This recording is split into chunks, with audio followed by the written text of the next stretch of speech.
All right, here we have a couple. I think we can go to a couple quick questions here, but there are people who are asking good questions over here. So this is from Ronald Weinberg.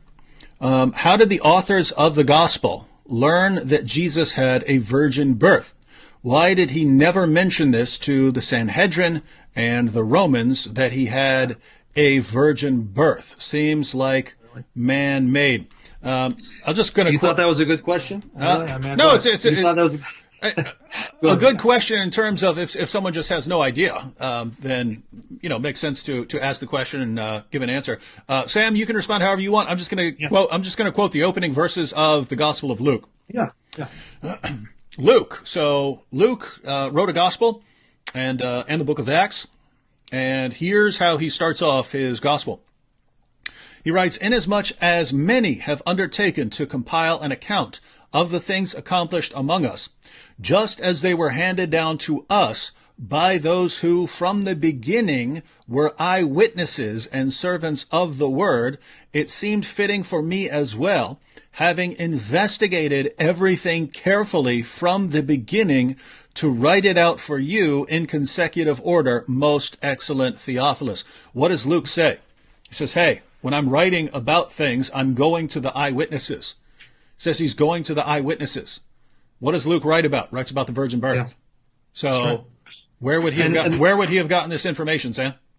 Yeah, in fact, that's what I was going to tell you. As you turn there and you read it, I want to also comment. Go to Acts 21, read 18, David, all the way to 26. Acts 21, 18 to 26. Here you're going to get your answer where Luke would have been getting his information. But now before you do read it. Notice what he's saying. Why did Jesus never mention the Sanhedrin Romans? Why would he? I mean, you think about it. Here are people who are unbelievers who have condemned him to die, and you want Jesus to say, oh, by the way, not only am I God, but my mommy gave birth to me while she was a virgin.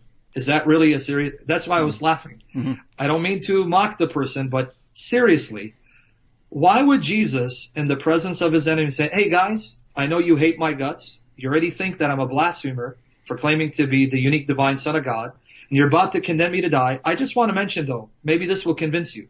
You know I was born of a virgin? Will that convince you? Why would he even want to talk about his virgin birth? Mm-hmm. What relevance does that have to do with the mission of Christ? Now, with that said, where do we get this information that Jesus was conceived to and born from a virgin? Luke himself tells us that one of the eyewitnesses that he would have interviewed, because he met him, is James, the Lord's brother. If you go to Acts 21, read 18 to 26. And the following day, Paul went in with us to James. Notice the us there. With us, right? Yeah. Yeah. Mm-hmm. Yeah. And the following day, Paul went in with us to James, and all the elders were present. After we had greeted them, he began to relate one by one the things which God had done among the Gentiles through his ministry. And when they heard it, they began glorifying God. And they said Now to you him... can stop there, David. Mm-hmm. Now watch there. Okay. Luke says, I was there accompanying Paul when we met James, and you don't need to guess which James, because James, the brother of John, was already killed off in Acts 12. If you go to Acts 12, 1 or 2, it says Herod killed him. So it's not James, the brother of John, the sons of Zebedee. It's James, the brother of Christ. And he says, I was there and I met him. So here is one of the sources for Luke. And who better than James to know whether his beloved mother conceived Jesus Christ as a virgin or that Jesus was the progeny of Joseph. So here you have the sources from which we get this information on the life of Christ. It's based on those who knew Jesus and knew his family, let alone the possibility that he even interviewed Mary, because we have no indication that Mary had died at the time of the composition of the book of Acts. In fact, Luke does mention in Acts 1:14 that Jesus' mother Mary was there with his brothers waiting for Jesus to pour out the Holy Spirit on his beloved mother and his brothers. Acts 1:14. So you can make a strong case that if Mary was alive, Luke would have interviewed her. At the very least, he interviewed James, the Lord's brother.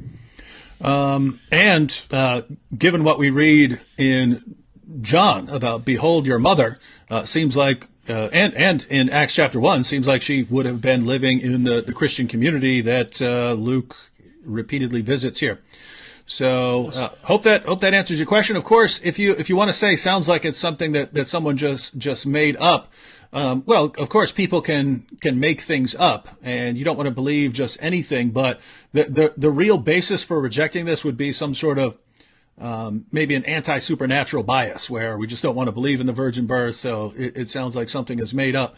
But Luke is claiming that he went to eyewitnesses for his information, and he is one of the people who's telling us about the virgin birth, and he knew at least Jesus' brothers. So hope that answered your question.